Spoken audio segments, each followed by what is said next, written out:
तो नमस्कार, आदाब, सत श्री अकाल दोस्तों। मैं रजनी आर्य स्वागत करती हूँ आपका हमारे चैनल विद्या ज्ञान अर्जन में। जैसा कि दोस्तों आपको पता है कि हम यहाँ पे रीट अगस्त 2020 की तैयारी के लिए चैनल बनाया है और लॉकडाउन के समय का आपका पूरा यूटिलाइज हो सके, इसलिए मैं आपकी मदद करने के लिए यहाँ पे आई हूँ। तो दोस्तों आपको पता है कि मैंने आपसे वादा किया है रीट लेवल 1 और लेवल 2 की पूरी तैयारी मैं आपको अगस्त 2020 तक करवा दूँगी। बस आप अपना प्यार और सपोर्ट मेरे साथ बनाए रखें दोस्तों। तो आज आपको पता है कि हमने मौलिक अधिकार शुरू किया है और मौलिक अधिकार के 3 वीडियो मैं पहले अपलोड कर चुकी हूँ और आज ये चौथा और लास्ट वीडियो होगा जिसमें हमारे मौलिक अधिकार कंप्लीट हो जाएंगे। तो आज का वीडियो देखने से पहले अगर वो पहले वाले वीडियो आपने नहीं देखे हैं दोस्तों, तो एक बार प्लेलिस्ट में जाके वो वाले वीडियो सर्च कर ले, आपको सारे वीडियो मिल जाएंगे और पहले वो देखें, तभी आज का वीडियो आपको समझ में आएगा। मौलिक अधिकार संविधान के भाग 3 में रखे गए हैं दोस्तों। भाग 3 में अनुच्छेद 12 से लेकर अनुच्छेद 35 तक मौलिक अधिकार रखे गए हैं, जिसमें हम सारे अधिकार यहाँ पे पढ़ चुके हैं। एक लास्ट अधिकार बचा अनुच्छेद 32 में संवैधानिक उपचारों का अधिकार, जिसका डिस्कशन हम यहाँ पे आज करने वाले हैं। तो आइए दोस्तों शुरू करते हैं। अनुच्छेद 32 का अधिकार है संवैधानिक उपचारों का अधिकार। क्या नाम दिया गया है? संवैधानिक उपचारों का अधिकार। बहुत इंपॉर्टेंट अधिकार है दोस्तों, इसलिए मैंने इसका अलग से स्पेशल वीडियो बनाया है। तो आज जो भी मैं आपको बता रही हूँ, एक एक चीज़ बहुत ध्यान से पढ़िएगा। अनुच्छेद 32 के तहत भाग 3 में वर्णित मौलिक अधिकारों के संरक्षण हेतु उपचार स्वरूप उच्चतम न्यायालय द्वारा 5 प्रकार के रिट और लेख उच्चतम न्यायालय जारी करता है। डॉक्टर अंबेडकर ने अनुच्छेद 32 को संविधान की बात है। अब देखो दोस्तों, आज तक हमने जितने भी मौलिक अधिकार पढ़े हैं, तो मौलिक अधिकारों में बार बार मैं आपको एक ही बात बोल रही हूँ कि अगर हमारे मौलिक अधिकारों का कहीं हनन होता है, अगर हमारे मौलिक अधिकारों को कोई उल्लंघन करता है, तो हम उसके लिए डायरेक्ट हाई कोर्ट में या फिर सुप्रीम कोर्ट में जा सकते हैं। मैंने बार बार ये कहा है ना, बार बार ये बोलने से। अब देखो दोस्तों, इसका मतलब अनुच्छेद 32 अनुच्छेद 14 से लेकर अनुच्छेद 30 ने तो हमें मौलिक अधिकार दे दिए। अब अनुच्छेद 32 क्या कहता है कि हमने आपको जितने भी मौलिक अधिकार दिए हैं, मतलब संविधान ने हमें जितने भी मौलिक अधिकार दिए हैं, उनकी रक्षा के लिए आता है संवैधानिक उपचारों का अधिकार। मतलब अनुच्छेद 32 मतलब अगर हमारे मौलिक अधिकारों का उल्लंघन हो रहा है, इन मौलिक अधिकारों की पालना होगी या नहीं होगी, इसकी गारंटी कौन दे रहा है? अनुच्छेद 32 इसकी गारंटी दे रहा है। इसीलिए इसे संवैधानिक उपचारों का अधिकार कहा है। मतलब ये दोस्तों संविधान का उपचार करता है। मतलब अगर हमारे मौलिक अधिकारों को कोई ढंग से लागू नहीं करवा रहा है ना, तो हम क्या कर सकते हैं? तो ये वाला अधिकार ही है जो सुप्रीम कोर्ट को ये शक्ति देता है कि मौलिक अधिकारों की रक्षा के लिए वो आगे आए, है ना। तो अनुच्छेद 32 ही वो अधिकार है जिसके तहत हम सुप्रीम कोर्ट में जाते हैं। जैसा कि मैं बार बार बोल रही हूँ कि किसी भी मौलिक अधिकार का, हमारे समानता के अधिकार का उल्लंघन होने पर, हमारे स्वतंत्रता के अधिकार का उल्लंघन होने पर, हमारी धार्मिक स्वतंत्रता का उल्लंघन होने पर, हम इन सब की रक्षा के लिए कहाँ जा सकते हैं? सुप्रीम कोर्ट जा सकते हैं। तो वो अनुच्छेद 32 ही है जो सुप्रीम कोर्ट को यह अधिकार देता है कि वो हमारे मौलिक अधिकारों की रक्षा करेगा। इसीलिए अनुच्छेद 32 को संवैधानिक उपचारों का अधिकार दोस्तों यहाँ पे कहा गया है।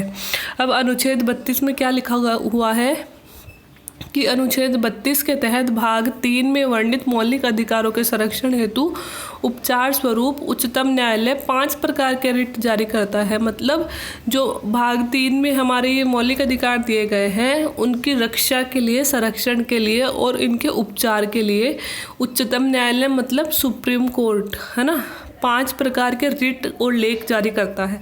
अगर कहीं भी उनका उल्लंघन होता है, कहीं भी उनका हनन होता है, तो सुप्रीम कोर्ट सामने आएगी और सुप्रीम कोर्ट क्या करेगा? इसके लिए 5 प्रकार के रिट और लेख जारी करता है। संविधान ने यह सुप्रीम कोर्ट को अधिकार दिया है कि वह इन अधिकारों की रक्षा के लिए 5 प्रकार के लेख जारी कर सकता है। तो इसी कारण अनुच्छेद 32 को डॉक्टर भीमराव अंबेडकर जी ने उनकी आत्मा कहा है, क्योंकि मौलिक अधिकार तो हमको दे दिए गए संविधान द्वारा, लेकिन मौलिक अधिकारों के लिए ये भी कह दिया गया कि मौलिक अधिकारों के बिना हमारा विकास नहीं हो सकता, ये नहीं हो सकता, वो नहीं हो सकता, है ना। लेकिन अगर मौलिक अधिकारों का ही पालन ना करे, सरकार ना करे, तो फिर हम कहाँ जाएंगे? तो फिर ये अनुच्छेद 32 है जो हमारे अधिकारों की रक्षा के लिए सुप्रीम कोर्ट को भेजेगा। मतलब सुप्रीम कोर्ट हमारे अधिकारों की रक्षा के लिए 5 प्रकार के रिट जारी कर सकता है, लेख जारी कर सकता है दोस्तों। मतलब 5 तरीके से आदेश दे सकता है। वो रिट कौन से हैं वो अनुच्छेद 32 में दिए गए हैं, वो यहाँ पे हम पढ़ेंगे। देखो ये रिट है, पहला है बंदी प्रत्यक्षीकरण, दूसरा है परमादेश, तीसरा है प्रतिषेध, चौथा है उत्प्रेषण और 5वां है अधिकार प्रच्छा। ये आप सबने कहीं ना कहीं ये नाम सुना होगा और थोड़ा बहुत इनमें कन्फ्यूज़न भी रहता है, तो आज आपका सारा कन्फ्यूज़न यहाँ पे दूर हो जाएगा। अब देखो बंदी प्रत्यक्षीकरण अधिकार क्या कहता है दोस्तों। इनका आप इंग्लिश में सबका नाम याद रखिएगा, क्योंकि आजकल बंदी प्रत्यक्षीकरण की जगह इंग्लिश की जगह भी हिंदी के पेपर में भी इंग्लिश ही लिखेंगे। क्या लिखेंगे? Habeas corpus. इसका इंग्लिश नाम है हैबस कार्पस। तो हिंदी में है बंदी प्रत्यक्षीकरण और इंग्लिश में है हैबस कार्पस। तो इंग्लिश भी याद रखिएगा, क्योंकि इंग्लिश टर्म ही आजकल हिंदी में लिखते हैं और मोस्टली इन अधिकारों के तो खासकर हिंदी में ही लिखते हैं, इंग्लिश में ही लिखते हैं टर्म पेपर में। ठीक है, तो बंदी प्रत्यक्षीकरण जैसा कि आपको नाम से पता चल रहा होगा, बंदी मतलब क्या होता है? कैदी, है ना। और प्रत्यक्षीकरण मतलब उसका प्रत्यक्षीकरण किया जाए, उसे सामने पेश किया जाए, है ना। जैसा कि ऐसा ही कुछ है, लेख है। क्या कहा गया है? बंदी बनाए गए व्यक्ति को सशरीर न्यायालय के समक्ष प्रस्तुत किया जाएगा। इस लेख का उद्देश्य व्यक्ति की गिरफ्तारी के मंशा को जानना है। अब देखो इसमें क्या कहा गया है कि जो भी मतलब किसी भी अपराध के लिए अगर किसी व्यक्ति को बंदी बनाया जाता है तो उसे 24 घंटे के अंदर, ठीक है, हमने पिछले लेख में पढ़ा था, गिरफ्तारी से निरोध का संरक्षण में पढ़ा था अनुच्छेद 20 में, है ना, कि क्या पढ़ा था कि 24 घंटे के अंदर किसी भी बंदी व्यक्ति को एसडीएम के सामने पेश करना होता है। ये हमने वहाँ पे पढ़ा था, है ना। तो इस अधिकार में भी कुछ ऐसा ही है कि बंदी बनाए गए व्यक्ति को सशरीर न्यायालय के समक्ष पेश किया जाएगा। मतलब ऐसे नहीं है कि जैसे किसी ने कोई अपराध कर दिया, है ना, अपराध कर दिया, अब पुलिस ने क्या किया, उसे पकड़ के जेल में डाल दिया, अब उसके पास कोई अपराध ही नहीं बचा, मे भी वो निर्दोष हो, मे भी वो बेकसूर हो, किसी ने उस पर ज़बरदस्ती आरोप लगा दिया हो, या फिर चाहे वो दोषी हो, है ना, लेकिन जब तक कोर्ट में उसका दोष सिद्ध नहीं होएगा वो दोषी नहीं कहलाएगा। अगर कोर्ट उसे 10 साल बाद भी बरी कर देता है तो वो निर्दोष ही कहलाएगा, है ना। हम तो ऐसे सोच लेते हैं कोई एक बार जेल तो कि उसने ये क्राइम कर दिया, नहीं दोस्तों, ऐसा नहीं होता है। जब तक कोर्ट में प्रूफ नहीं हो जाता कि उसने क्राइम किया है तब तक व्यक्ति क्रिमिनल नहीं कहला सकता, संविधान की भाषा में तो नहीं कहला सकता। ठीक है, तो ये अधिकार, ये लेख हमें क्या अधिकार देता है कि बंदी बनाए गए व्यक्ति को सशरीर न्यायालय में प्रस्तुत करना है ना। इस लेख का उद्देश्य है कि गिरफ्तारी की मंशा को जानना, है ना। अब न्यायालय ये जानेगा कि किस मंशा से उसे गिरफ्तार किया गया है ना। तो न्यायालय में क्यों पेश करते हैं? इसीलिए तो पेश करते हैं कि उसकी गिरफ्तारी का कारण जानने के लिए। ठीक है, यह लेख व्यक्ति की व्यक्तिगत स्वतंत्रता का पोषक है। तो हमारी स्वतंत्रता का पोषक हो गया ना। अगर ये लेख नहीं होता तो पुलिस जब चाहे हमें जेल में डाल सकती थी और हमारे सुनने वाला कौन था? कोई भी नहीं था। अब तो अगर पुलिस हमें जेल में डाल भी देती है, कोई झूठा आरोप लगा के भी डाल देती है, तो हम अपना वकील कर सकते हैं। और वकील, और जब हमारी पेशी आएगी 10 दिन बाद में, 20 दिन बाद में, तो हम क्या करेंगे, में ये बोल सकते हैं कि भाई मेरे पे जो इल्ज़ाम लगाए गए हैं ये गलत है, ऐसे है वैसे, मतलब खुद को प्रूफ कर सकते हैं ना। तो यह लेख क्या करता है? व्यक्ति की स्वतंत्रता का पोषक है, व्यक्तिगत स्वतंत्रता का पोषक कहा गया है इस लेख को। ठीक है,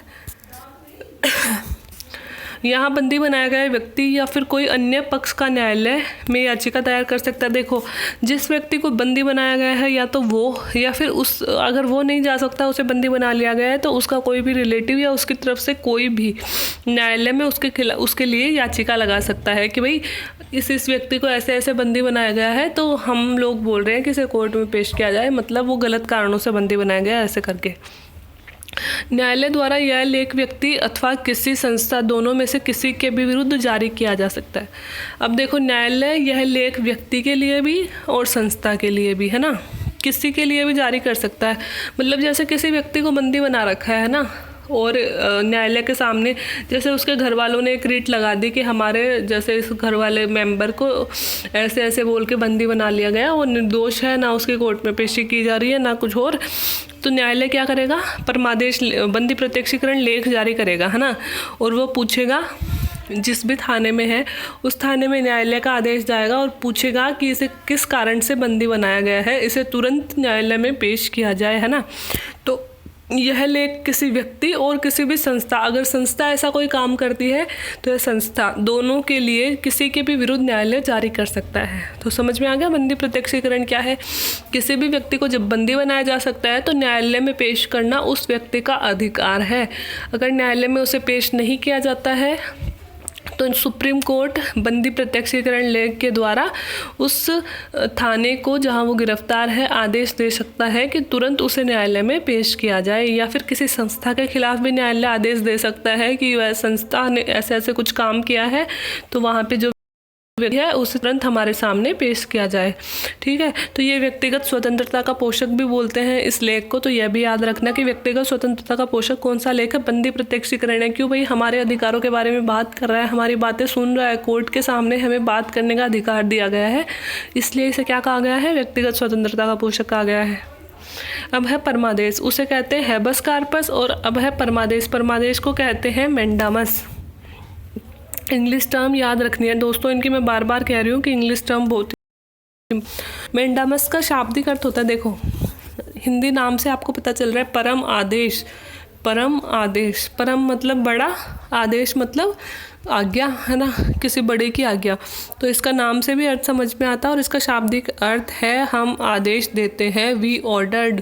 क्या है इसका शाब्दिक अर्थ? बहुतों बार तो परमादेश का शाब्दिक अर्थ ही पूछ लेते हैं। निम्न में से परमादेश का शाब्दिक अर्थ है हम आदेश देते हैं, मैं आदेश देता हूँ, मैं कहता हूँ, ऐसे कुछ बोल देंगे तो इसका ये टर्म है हम आदेश देते हैं।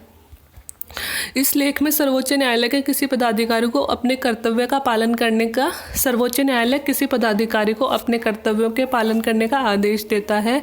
यह लेख भी व्यक्ति और संस्था दोनों के विरुद्ध जारी किया जा सकता है। इसमें भी क्या होता है, सर्वोच्च न्यायालय, देखो अगर कोई व्यक्ति अथवा कोई संस्था जिस भी पद पे वो विद्यमान है, अगर वो अपने कर्तव्यों का उचित ढंग से पालन नहीं कर रही है तो सुप्रीम कोर्ट डायरेक्ट उस मामले में इंटरफेयर कर सकता है और उसे बोल सकता है कि आप अपने कर्तव्यों का पालन कीजिए। तो परम आदेश दे रहा है सुप्रीम कोर्ट को। दोस्तों कानून से भी बड़ा माना गया है, सरकार से भी बड़ा माना गया है, संसद से भी बड़ा माना गया है सुप्रीम कोर्ट को। कैसे बड़ा माना गया है? अगर देखो संसद कई बार अपने मकसद के लिए क्या होता है, गलत कानून बना देती है ना। जैसे कि मान लो संसद में सभी सांसद बैठते हैं ना, और इन्होंने क्या किया, एकदम से अपने फ़ायदे के लिए जो सांसदों का वेतन है उसे बढ़ा के 10 गुना कर दिया, है ना। एक विधेयक लाए और उस विधेयक पास करने वाले कौन है? सांसद। विधेयक लाने वाले कौन है? यही सांसद। वेतन किसका बढ़ रहा है? इन्हीं का बढ़ रहा है। तो भाई इनमें से कौन है जो मना करेगा? कोई भी नहीं है ना जो इनमें से मना करेगा इस चीज़ के लिए।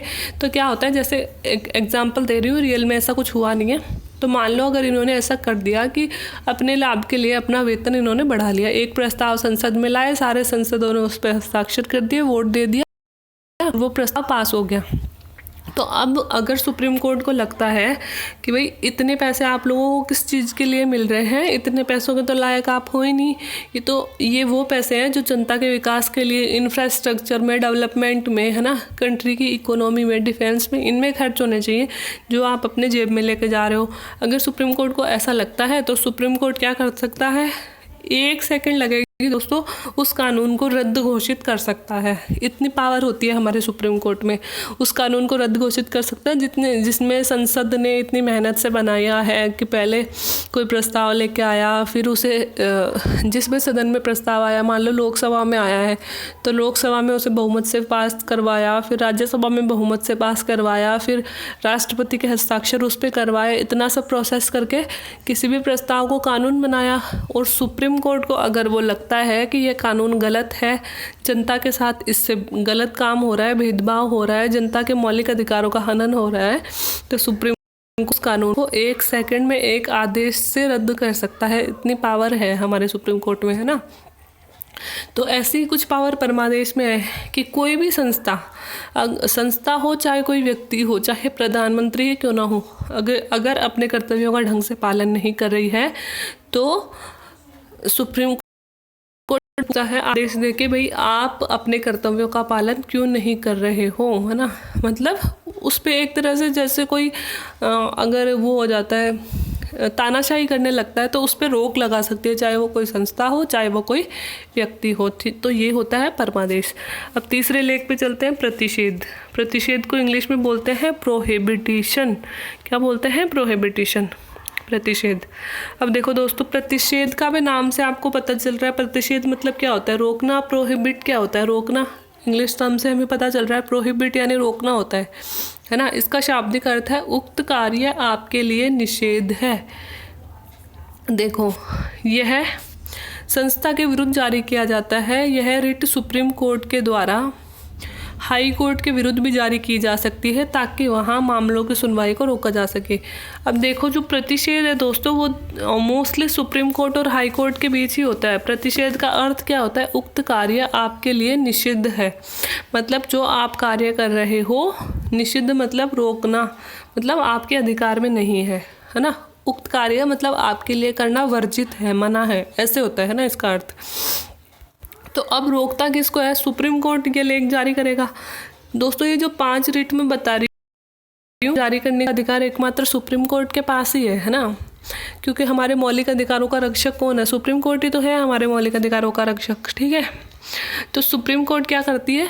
प्रोहिबिटेशन मतलब प्रतिषेध का अर्थ है उक्त कार्य आपके लिए निषिद्ध है। तो ये किसको बोलेगा सुप्रीम कोर्ट? ये है केवल संस्था के विरुद्ध जारी करता है ना, किसी व्यक्ति के विरुद्ध जारी नहीं करता है।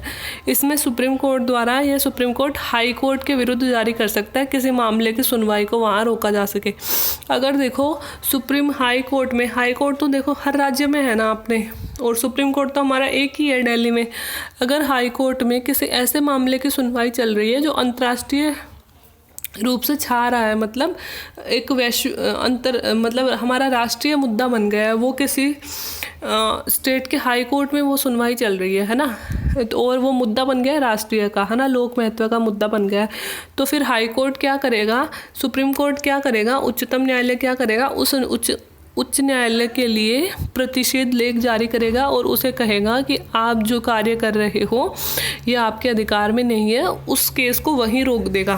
क्या करता है? अगर कोई ऐसे केस की सुनवाई हाई कोर्ट में चल रही है जो कि सुप्रीम कोर्ट के क्षेत्राधिकार में आता है ना, तो हाई कोर्ट एक कौन सा आदेश, प्रतिषेध रिट जारी करेगा और उस केस को वहीं रोक देगा। मतलब जिस भी हाई कोर्ट के पास में ये केस चल रहा है उसकी सुनवाई को वहीं रोक देगा, जो भी मामला वहाँ चल रहा है वहीं रोक देगा। तो ये होता है प्रतिषेध, मतलब रोकना, मतलब उक्त कार्य आपके लिए निषेध है। अब है उत्प्रेषण। उत्प्रेषण को बोलते हैं दोस्तों क्रेडिटोरी। क्रेडिटोरी उत्प्रेषण को बोलते हैं क्रेडिटोरी।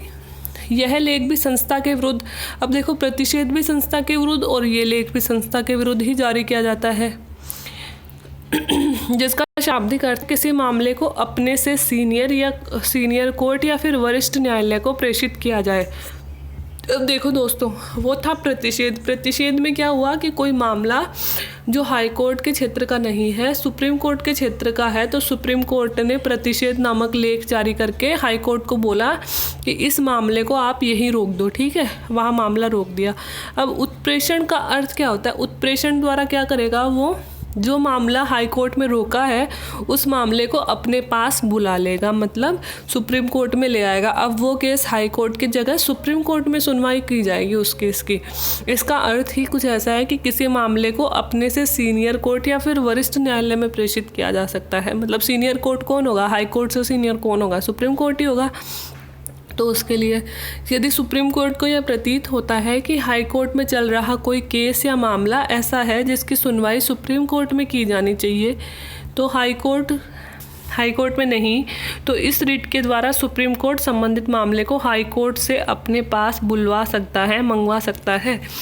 देखो वही है कि हाई कोर्ट को अगर सुप्रीम कोर्ट को अगर ऐसा लग रहा है कि हाई कोर्ट में जैसे कोई भी अभी मामला चल रहा है वो हाई कोर्ट के योग्य नहीं है, मतलब वो एक बहुत अति महत्वपूर्ण मुद्दा है जिसकी सुनवाई सुप्रीम कोर्ट में की जानी चाहिए, तो वो क्या करेगा? प्रतिषेध के द्वारा उस मामले को वहीं रुकवा देगा और उत्प्रेषण लेख के द्वारा क्या करेगा? सुप्रीम कोर्ट में मंगवा लेगा वो केस कि आप रोक दो, हम इसकी सुनवाई करेंगे। ऐसा होता है उत्प्रेषण। और उत्प्रेषण हरि विष्णु कामत केस 1955 में सुप्रीम कोर्ट ने प्रतिषेध और उत्प्रेषण में अंतर स्पष्ट करते हुए कहा था। एक केस आया था दोस्तों हरिविष्णु कामथ वाद 1955 में, उसमें प्रतिषेध और उत्प्रेषण में अंतर किया था सुप्रीम कोर्ट ने। पहले बहुत कन्फ्यूज़न होता था इन दोनों में, तो सुप्रीम कोर्ट में इन दोनों में अंतर स्पष्ट करते हुए क्या बताया कि प्रतिषेध तो सामान्य परिस्थितियों में जारी किया जाता है, वहीं उत्प्रेषण विशेष परिस्थितियों में अंतिम विकल्प के रूप में जारी किया जाता है। वस्तुतः जहां प्रतिषेध में कार्यवाही रोकने को कहा जाता है, वहीं उत्प्रेषण में सुप्रीम कोर्ट को मामले को अपने पास बुलवा सकता है। देखो हरिविष्णु कामत केस आया था 1955 में, उसने सुप्रीम कोर्ट ने उत्प्रेषण और प्रतिषेध में अंतर स्पष्ट किया।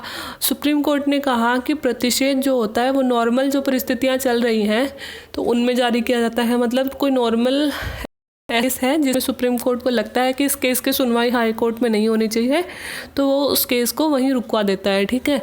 लेकिन जो उत्प्रेषण होता है वो विशेष परिस्थितियों में जारी किया जाता है, जहां और कोई विकल्प शेष ना हो और उसे लगे कि अब ये केस इतना इम्पोर्टेंट हो गया है कि इसकी सुनवाई सिर्फ हाई कोर्ट में ही हो सकती है। तो अंतिम विकल्प के रूप में उत्प्रेषण के लिए उत्प्रेषण का प्रयोग करते हुए सुप्रीम कोर्ट हाई कोर्ट से वह केस अपने पास बुलवा लेता है। वस्तुतः जहाँ प्रतिषेध में क्या किया जाता है, सिर्फ कार्यवाही रोकने के लिए कहा जाता है, और उत्प्रेषण में क्या किया जाता है, उत्प्रेषण में सुप्रीम कोर्ट उस मामले को अपने पास बुलवा लेता है ना। दोस्तों सुप्रीम कोर्ट और हाई कोर्ट में तो अंतर समझ रहे हो ना। हाई कोर्ट होता है राज्यों वाले कोर्ट होते हैं, जैसे कि हमारे अभी जितने राज्य हैं उनमें सब में एक मोस्टली में एक हाई कोर्ट होता है। हाई कोर्ट मतलब उच्च न्यायालय। और कुछ राज्य ऐसे भी हैं जहाँ जो छोटे राज्य हैं जहाँ केस कम आते हैं, तो उनमें 2 राज्यों का मिला के एक हाई कोर्ट भी हो, क्योंकि आपसे मजा कि अगर 2 राज्य एक हाई कोर्ट रखना चाहें तो वो रख सकते हैं ना। तो हाई कोर्ट राज्यों के लिए होता है और सुप्रीम कोर्ट सारे देश का एक कोर्ट है। सुप्रीम कोर्ट को हिंदी में बोलते हैं उच्चतम न्यायालय, जो सारे देश का एक ही कोर्ट होता है। और हमारे संविधान का अंतिम कोर्ट वही होता है, मतलब सबसे बड़ा सुप्रीम कोर्ट ही होता है, ठीक है। तो हाई कोर्ट का मतलब होता है उच्च न्यायालय और सुप्रीम कोर्ट का मतलब होता है उच्चतम न्यायालय। तो प्रतिषेध और उत्प्रेषण में आई होप कि अंतर समझ में आ गया होगा। चलते हैं अगले लेख में। अगला लेख है दोस्तों अधिकार प्रच्छा। अधिकार प्रच्छा का इंग्लिश में इसे बोलते हैं को वारंटो। क्या बोलते हैं? को वारंटो। यह रिट व्यक्ति और संस्था दोनों के विरुद्ध, देखो उत्प्रेषण और प्रतिषेध तो सिर्फ संस्था के खिलाफ जारी किया जा रहा था, और यह फिर से व्यक्ति और संस्था दोनों के खिलाफ जारी किया जा सकता है। इस रिट के अनुसार सुप्रीम कोर्ट किसी व्यक्ति और संस्था से यह प्रश्न पूछ सकता है कि आप उक्त पद पर, यहाँ उक्त लिखा हुआ है दोस्तों, यहाँ पे आप उक्त पद पर किस अधिकार से पद कार्य कर रहे हैं। क्या लिखता है? पदासीन है। अधिकार परीक्षा में ऐसे होता है दोस्तों कि अगर कोई व्यक्ति गलत तरीके से किसी पद पे पहुंचा है तो सुप्रीम कोर्ट उससे एक रिट जारी करके, चाहे वो संस्था हो चाहे सुप्रीम व्यक्ति हो, सुप्रीम कोर्ट उसके खिलाफ रिट जारी कर सकता है और ऐसे पूछ सकता है कि आप इस पद पर किस हैसियत से यहाँ पे काम कर रहे हैं, क्या किसने आपको अधिकार दिया है कि आप इस पद पे काम कर रहे हैं। तो दोस्तों ये हो गया हमारा संविधान का अनुच्छेद 32 हमारे मौलिक अधिकारों का रक्षक है। 32 को हमारे संविधान की आत्मा कहा जाता है। 32 के अनुसार मौलिक अधिकारों के रक्षा के जो उच्चतम न्यायालय है वो 5 प्रकार के लेख जारी कर सकता है। इसमें पहला है बंदी प्रत्यक्षीकरण, मतलब है बस कार्पस, मतलब बंदी को सशरीर न्यायालय में पेश किया जाए, उसे बंदी बनाने का कारण पूछा जाए, है ना। इसे व्यक्ति की स्वतंत्रता का अधिकार भी कहते हैं। दूसरा है परमादेश। परमादेश मतलब मैंडामस, शाब्दिक अर्थ होता है हम आदेश देते हैं। इसमें किसी भी पदाधिकारी को अपने कर्तव्यों का पालन करने के लिए सुप्रीम कोर्ट आदेश दे सकता है। यह व्यक्ति और संस्था दोनों के खिलाफ होता है। और प्रतिषेध में high court, supreme court high court में किसी भी मामले को रुकवा सकता है, प्रोहिबिटिशन, है ना। और उत्प्रेषण क्रिटिटोरी में क्या होता है, रुकवाए गए मामले को अपने पास बुलवा लेता है। और लास्ट में है अधिकार परीक्षा। अधिकार परीक्षा में किसी भी व्यक्ति और संस्था दोनों से ये पूछ सकता है कि आप उक्त पद पर किस हैसियत से कार्य कर रहे हो। तो दोस्तों यहाँ पे हमारे मौलिक अधिकार पूरे हो जाते हैं वैसे तो, लेकिन 32 हो गए, 33, 34, 35 इन 3 में कुछ इम्पोर्टेंट गई हैं तो हम देख लेते हैं। अनुच्छेद 33 के अनुसार सैनिक बलों और अर्धसैनिक बलों के मौलिक अधिकार सीमित किया जा सकते हैं। अनुच्छेद 33 भाग 3 का अपवाद है। देखो, क्योंकि मौलिक अधिकार कभी भी रोके नहीं जा सकते हैं, लेकिन सैनिक और अर्धसैनिक बलों के, जैसे कि सैनिक होते हैं और अर्धसैनिक होते हैं, उनके कुछ अलग नियम होते हैं दोस्तों। हमारा जैसे नॉर्मल लाइफ एक सैनिक की नहीं होती है, तो कुछ परिस्थितियाँ ऐसी आती हैं जब सैनिकों के अधिकार रोके जा सकते हैं, मौलिक अधिकार तक उनके रोक लिए जाते हैं। तो इसे क्या कहते हैं? तो यह रोक सकता है अगर गवर्नमेंट जब चाहे। तो यह अधिकार उन्हें कौन से अनुच्छेद में दिया गया है? अनुच्छेद 33 में। अनुच्छेद 34 में क्या कहा गया है? अनुच्छेद 34 के द्वारा राष्ट्रपति किसी भी क्षेत्र में सैनिक शासन या फिर मार्शल लॉ लागू कर सकता है। सैनिक शासन में अनुच्छेद 19 में दिए गए मौलिक अधिकार निलंबित तो हो सकते हैं और शेष अन्य मौलिक अधिकार निलंबित नहीं होते हैं। अनुच्छेद 34 में ये कहा गया है भी किसी कुछ परिस्थितियों में सैनिक शासन लागू करना पड़ता है, जिसे हम मार्शल लॉ भी कहते हैं, है ना। तो अनुच्छेद 34 राष्ट्रपति को यह अधिकार देता है कि कुछ विशेष परिस्थितियों में कुछ विशेष क्षेत्रों में मार्शल लॉ लागू किया जा सकता है। और मार्शल लॉ के दौरान क्या होता है दोस्तों? जो अनुच्छेद 19 है, स्वतंत्रता का अधिकार, हमारे जैसे घूमने का अधिकार, संघ बनाने का अधिकार, निवास का अधिकार, है ना, अभिव्यक्ति का अधिकार, भाषण देने का अधिकार, ये सब कुछ दिन के लिए रोके जा सकते हैं, ठीक है। बाकी कोई भी अधिकार नहीं रोका जाएगा। सिर्फ जो 19 है स्वतंत्रता का अधिकार, उसमें जो 6 तरह के अधिकार हमें दिए गए हैं, विचार अभिव्यक्ति का, सम्मेलन का, संघ का, विचरण का, निवास का और व्यापार और आजीविका का, इनको कुछ समय के लिए निलंबित कर दिया जा सकता है। अनुच्छेद 24 में यह अधिकार दिया गया है। अनुच्छेद 35 में क्या कहा गया है? अनुच्छेद 35 के अनुसार मौलिक अधिकारों को प्रभावी बनाने के उद्देश्य से संसद विधि और कानून का निर्माण कर सकती है। कहा गया है कि अगर मौलिक अधिकारों के लिए, मौलिक अधिकारों को अच्छे तरीके से लागू करने के लिए सरकार चाहे तो कुछ और कानून भी बना सकती है। यह अधिकार दिया गया है अनुच्छेद 35 में। तो ये हो गया दोस्तों अनुच्छेद 32 तो संवैधानिक उपचारों का अधिकार हो गया था। ये हो गया अनुच्छेद 33, 34 और 35। तो अनुच्छेद 33 में कहा गया है सैनिक बलों और अर्धसैनिक बलों के मौलिक अधिकार सीमित किए जा सकते हैं। 34 में मार्शल लॉ बता दिया। 35 में संसद मौलिक अधिकारों के लिए कुछ और भी कानून बना सकती है, ठीक है। अब भाग 3 में वर्णित मौलिक अधिकारों में परिवर्तन करने के लिए अनुच्छेद 368 के तहत संविधान में संशोधन का प्रावधान किया गया है। अब देखो दोस्तों, भाग 3 में जो मौलिक अधिकार दिए गए हैं, अगर उनमें कुछ बदलाव करना है हमें, तो उसमें बदलाव किस तरह से कर सकते हैं हम? अनुच्छेद 368 में संविधान संशोधन का अधिकार दिया गया है, तो संविधान संशोधन कर सकते हैं। साथ ही केशवानंद भारती बनाम केरल राज्य जो का वाद है में के आलोक में यह सुनिश्चित किया गया है कि कोई भी ऐसा संशोधन नहीं किया जाएगा जो संविधान के आधारभूत संरचना के विपरीत अथवा असंगत हो। अगर संसद चाहे तो मौलिक अधिकारों में कुछ संशोधन कर सकती है। ये सरकार ने कहा कौन से अनुच्छेद से कर सकती है? 368 से कर सकती है। 368 दोस्तों संविधान संशोधन का अनुच्छेद है, ठीक है। और लेकिन 1973 का जो केशवानंद भारती विवाद आया था, जो मैंने आपको प्रस्तावना के टाइम पर भी पढ़ाया था, उसमें क्या कहा गया था कि सरकार चाहे तो मौलिक अधिकारों में परिवर्तन कर सकती है, लेकिन यह परिवर्तन सदैव सकारात्मक परिवर्तन होगा, कोई भी तरह का नकारात्मक परिवर्तन इसमें नहीं किया जा सकता है। तो ये थे दोस्तों मौलिक अधिकार। उम्मीद है आपको समझ में आए होंगे। 12 से लेकर 35 तक टोटल मौलिक अधिकार यहाँ पे कंप्लीट होते हैं। मुझे नहीं लगता कि ना केवल रीड बल्कि सेकंड ग्रेड, फर्स्ट ग्रेड, जो भी RAS वगैरह, कांस्टेबल वगैरह जितनी भी एग्ज़ाम है मौलिक अधिकारों में, इससे बाहर कुछ जाएगा। मैंने अपनी तरफ से पूरी वाइड चीज़ें इसमें कैप्चर करने की कोशिश की है। तो अगर आपको वीडियो अच्छा लगा हो तो प्लीज़ वीडियो को लाइक करें।